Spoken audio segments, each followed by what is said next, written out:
Welcome to the Prophecy Club. I've got Christine Weick on the phone with me today. We're going to be talking about her as she's going to be speaking at the Prophecy Club. It's coming up this Saturday night, February 21st. That's this Saturday night, February 21st. She's going to be speaking from 7 to 10:30. Doors open at 6. She'll speak from 7 to 10:30, Spirit of Prophecy Church, Prophecy Club, 2540 K Avenue, Suite 100, and that's in Plano. Now, the easy way to understand that, it's on the corner of Park and K, just like the margarine, okay? Park and K in Plano. Spirit of Prophecy Church on the corner of Park and K. That's right behind the Whataburger. Just go to Park and K, look for the Whataburger, and we are literally feet away from where you drive through and place your Whataburger order. Saturday, February 21st, doors at 6, speaking from 7 to 10:30. Now, let me tell you a little bit about her. She's the lady that got not national but international recognition. Matter of fact, not just one time, but many times for standing up for Jesus. The time we're about to talk about here, and we're going to discuss other events, was when she went to the Washington National Cathedral and by the hand of God was ushered to the very spot where she needs to be to stand up for the name of Christ. These Muslims were going to hold a prayer service, in other words, bringing their God into a Christian church, but not just any Christian church, what you might say is the American Christian church, the primary church. We'll talk about that. She has also stood up at gay pride rallies, in front of mosques, many other places, witnessing for God and seeing the hand of God throughout these. And this is the whole point that I want to make. And that is, there is a respectable way to stand up for Christ. Now, Christine, tell us about how God has protected you in some of these times where you're standing for Him. When God provides you the situation where you need to take a stand for Him, He also provides the means of protection to have you do that. There was so many instances, and this is where I will show the audience through either the DVD or at the meeting, of how God provided the means of the people He used, but He also kept away the people that would have taken me out, or there might have been Muslims there that would have attacked me while I was standing for the Lord on that floor. They were all sitting there. They definitely could have come up against me, but none of that happened. And this is another example of how the devil can come in, but God says, you don't touch my anointed one. That one is going to be my job. She's going to be doing my job. He is going to be doing my will. You now take a back seat. And that's where the Lord's protection is. And we read about this constantly in the Psalms and in throughout the Bible, how the Lord provides protection as well as the opportunities to do it. And I think that is something that believers need to focus on as part of God's program, because many times we're asked to do something, but we're afraid to because of the consequences that might come. I don't want to go to a mosque to witness because they may hurt me. Yeah, they may hurt you. I've had an attack twice at standing at a mosque. But both times I came out victorious. And I hope to show that when you come to the meeting or hear the DVD, how God provided specific means of protection where it turned into a miracle that I can share this and say, look, this is how the Lord works if you're willing to do the work.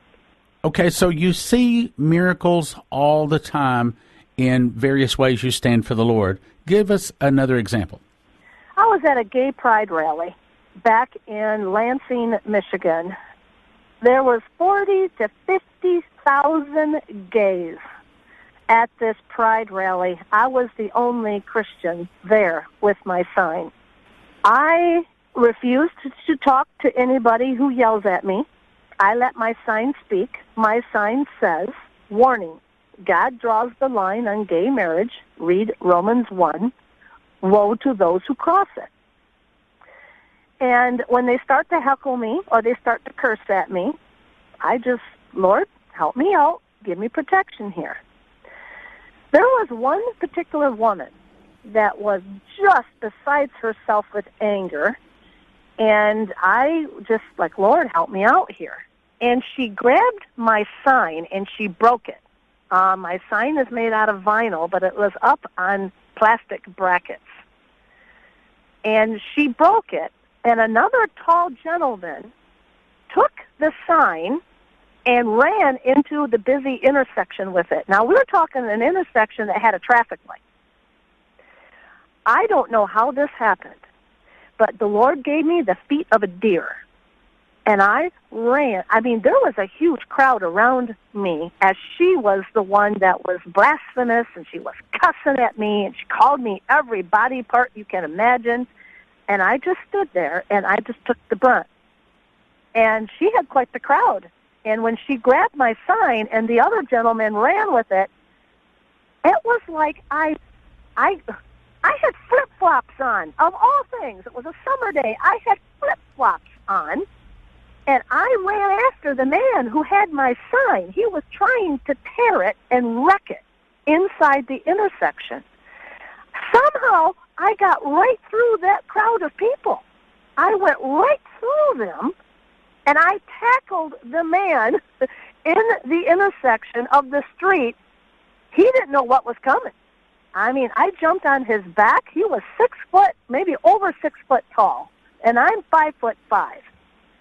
And I jumped on his neck, and I took him down, and I took my sign away. But in the meantime, I got the crowd on top of me. They were beating me up.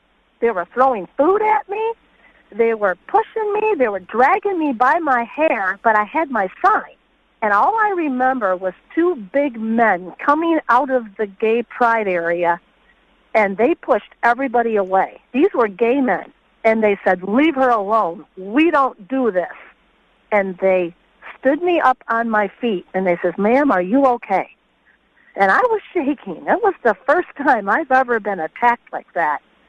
And I said, "Yeah, I'm okay." And they helped me. They straightened my sign out.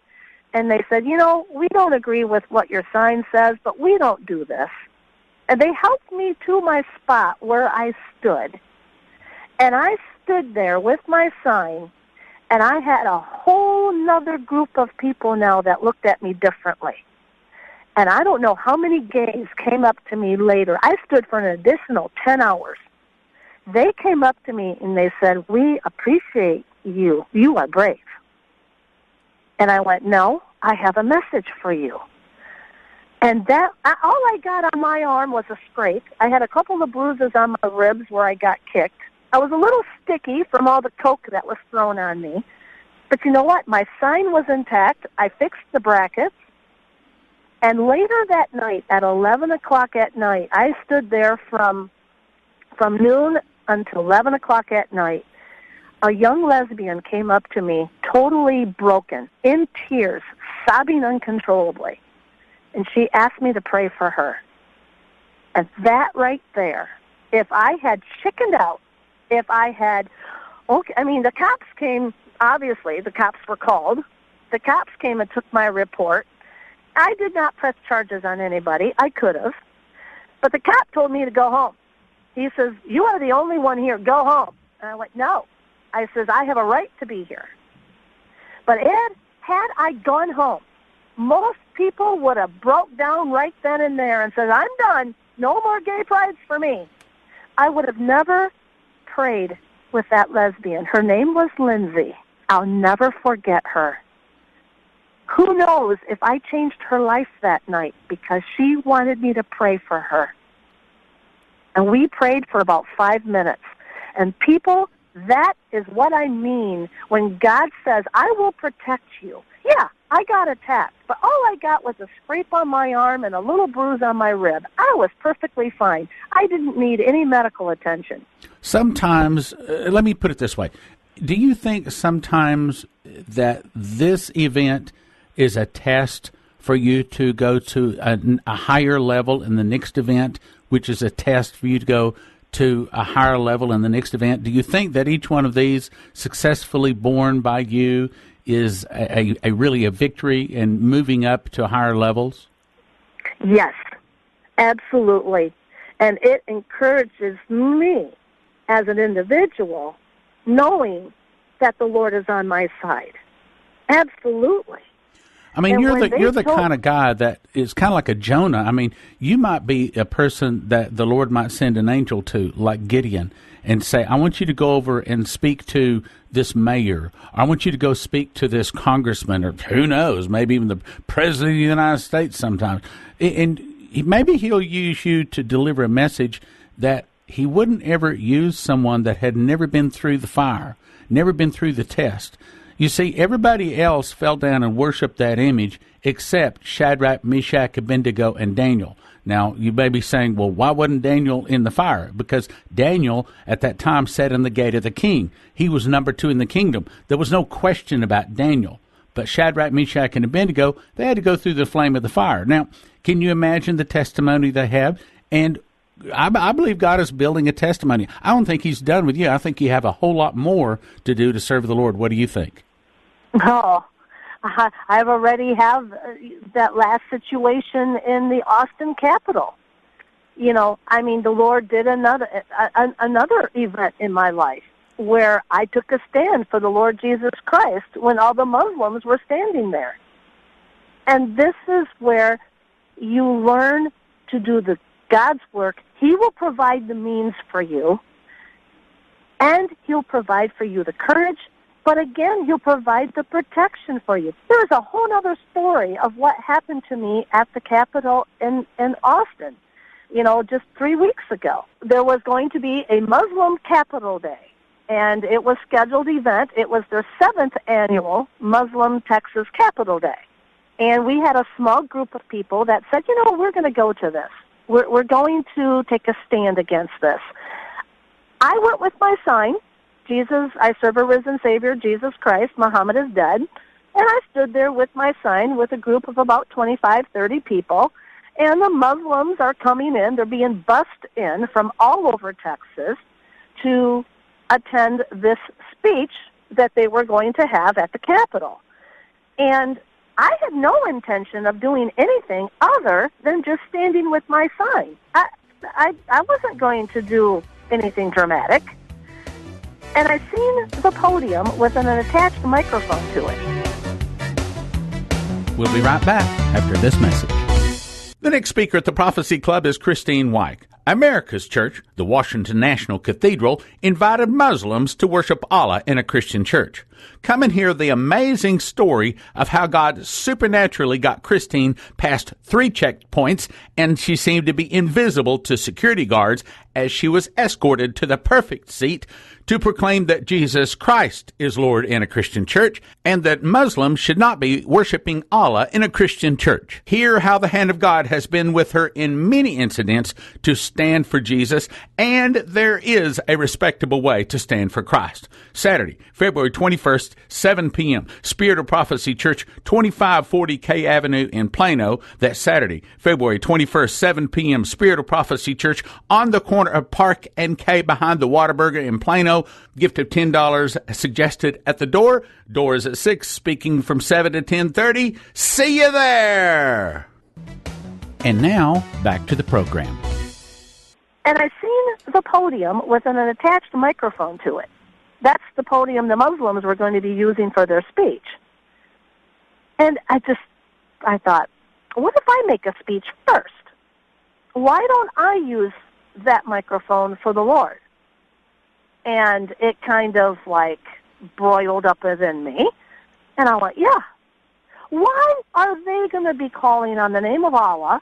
Why are they honoring Muhammad? Because they're going to do the call of prayer as well. And I thought, no. I'm going to claim Jesus Christ first. And that's what I did. I gave someone my sign. And this is a perfect example of how God will use something.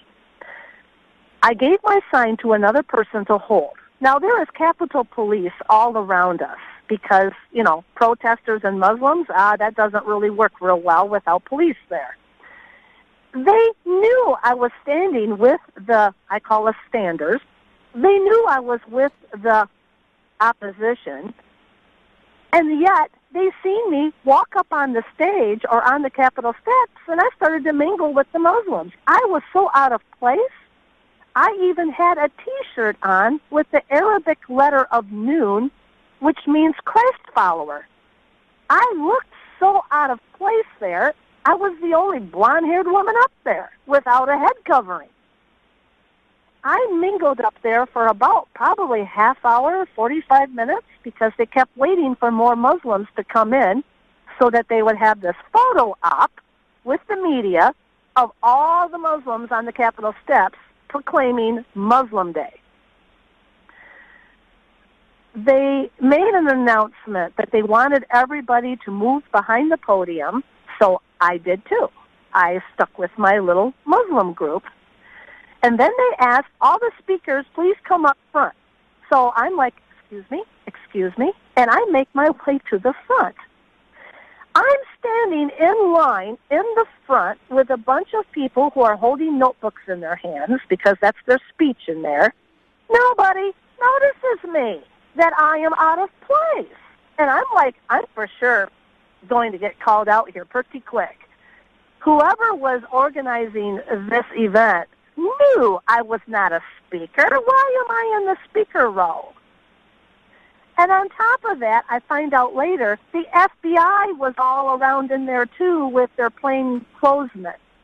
I tell you what, if that's our FBI, they've got some lessons to learn here because they're not paying attention. Either that or God provided the means. The woman began the speech. She opened up, and it made national news again.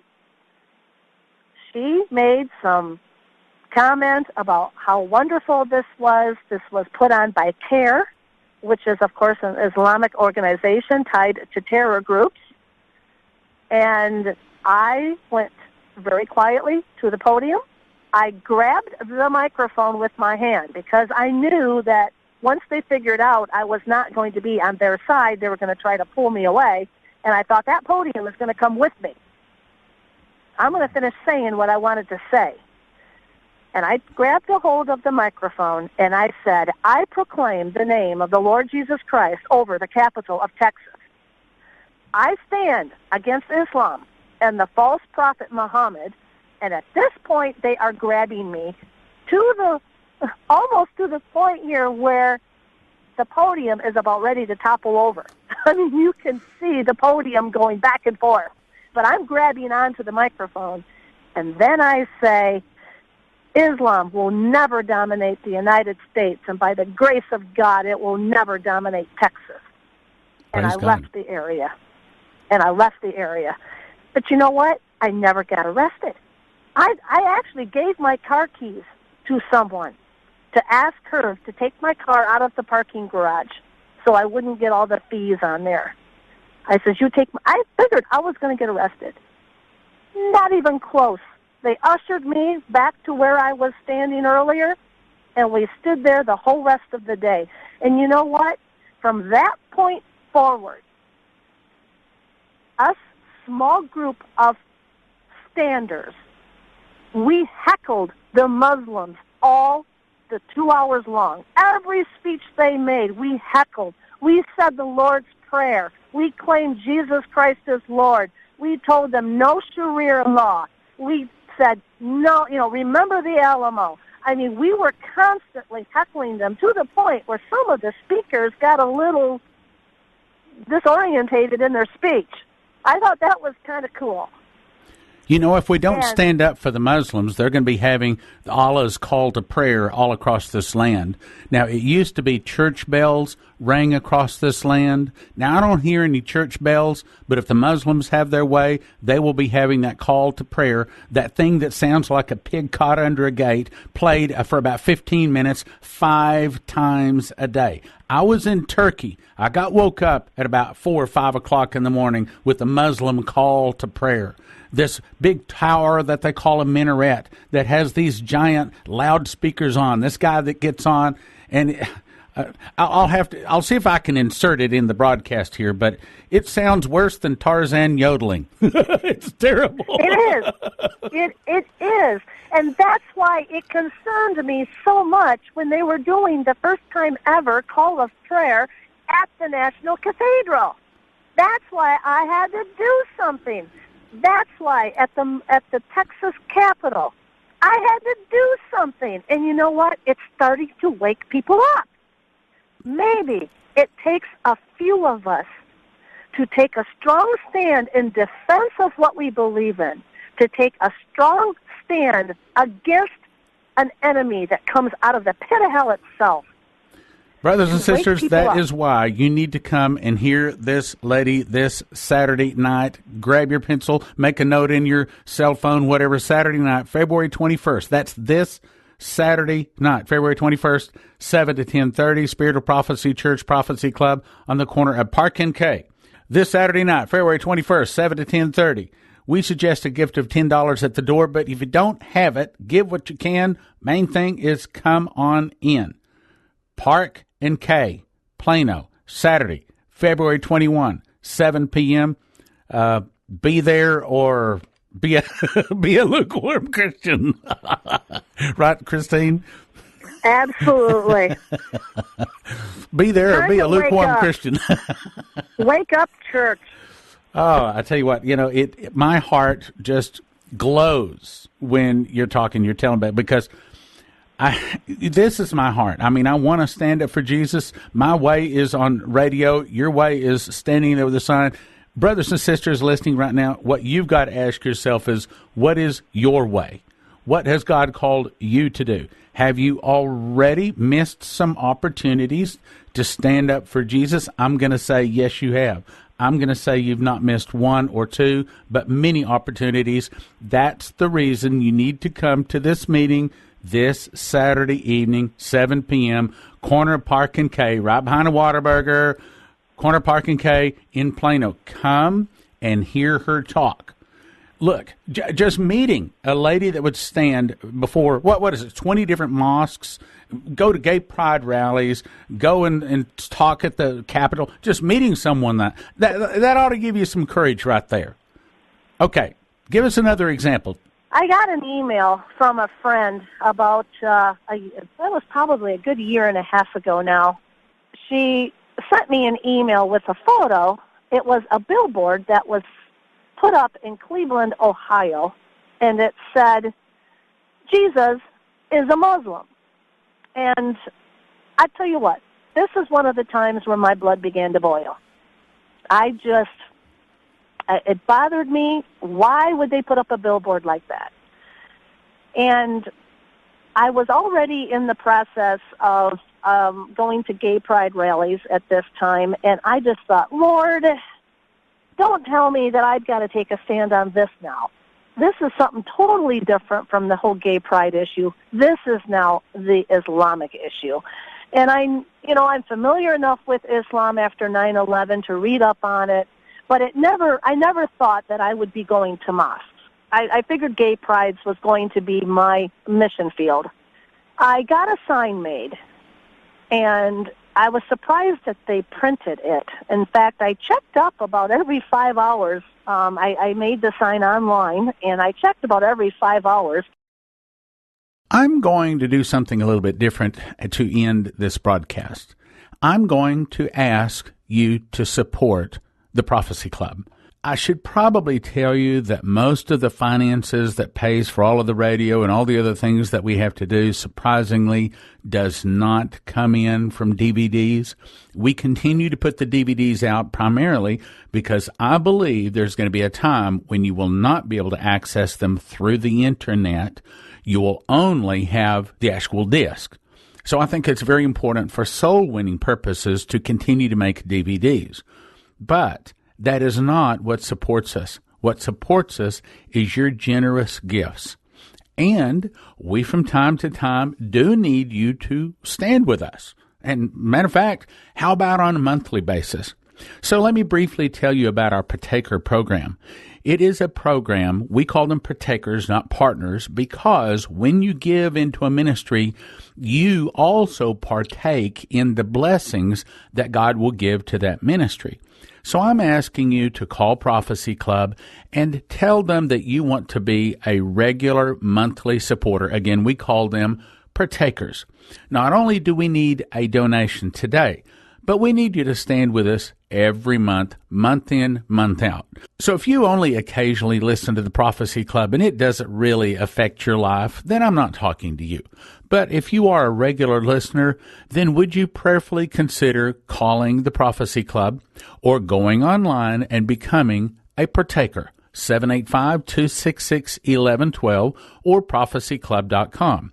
That's 785-266-1112. Tell them you want to become a monthly partaker, and they can explain to you all about how to do that. We do need your prayers. Nothing happens without prayers, but we also need your regular monthly support. Not just getting DVDs, not just prayer, but also regular monthly giving. Call 785-266-1112 or go online to prophecyclub.com. Thank you for listening. Thank you for your prayers, and thank you for your gifts of support. God bless. Now from the Prophecy Club, some exciting opportunities for you. The next speaker at the Prophecy Club is Christine Weick. America's church, the Washington National Cathedral, invited Muslims to worship Allah in a Christian church. Come and hear the amazing story of how God supernaturally got Christine past 3 checkpoints, and she seemed to be invisible to security guards as she was escorted to the perfect seat to proclaim that Jesus Christ is Lord in a Christian church and that Muslims should not be worshiping Allah in a Christian church. Hear how the hand of God has been with her in many incidents to stand for Jesus, and there is a respectable way to stand for Christ. Saturday, February 21st, 7 p.m., Spirit of Prophecy Church, 2540 K Avenue in Plano. That's Saturday, February 21st, 7 p.m., Spirit of Prophecy Church on the corner of Park and K behind the Whataburger in Plano. Gift of $10 suggested at the door. Door is at 6, speaking from 7 to 10:30. See you there! Shocking, amazing, heresy, and blasphemy. Using over 100 video clips, you will see large, well-known ministers making shocking statements contrary to the Bible. Not just simple doctrinal errors, but open abomination, heresy, apostasy, even blasphemy. So bad, you'll have to see it to believe it. See some of your favorite, most popular pastors seduce you with lying signs and wonders. The biggest names teach a false Christ. Yes, it is true. Your mouth will fall open. God exposes the worst sins of the Bible in these DVDs called Error in the Church. Worse than the Old Testament. Nation-killing sins in America today. You won't be disappointed. You'll be furious, beyond angry. I thank God that Leslie showed me these shocking errors, and I would never have known it or believed it if I had not actually seen it.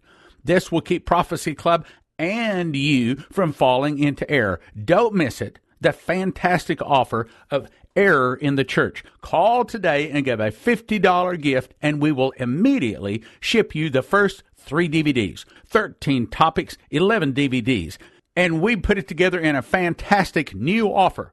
Call today and give a $50 gift, and we will immediately ship you the first 3 DVDs. 30 days later, we'll charge your card for the second $50 gift, then send you the final 8 DVDs, totaling 11 DVDs. 30 days later, we'll charge the third $50 gift. 30 days later, the fourth and final $50 gift, making it easy for you to get this fantastic set of 11 DVDs. That is 4 monthly gifts of $50 each. Error in the Church, 13 topics, 11 DVDs, valued at $330. Get started today for a gift of just $50. If you already placed an order, call 785-266 and we'll explain your great deal. Call 785-266-1112 and ask them for the fantastic Error in the Church offer. $50 donation gets you 3 DVDs heading your way today. Error in the Church, 785-266-1112. Error in the Church, 785-266-1112. Call today.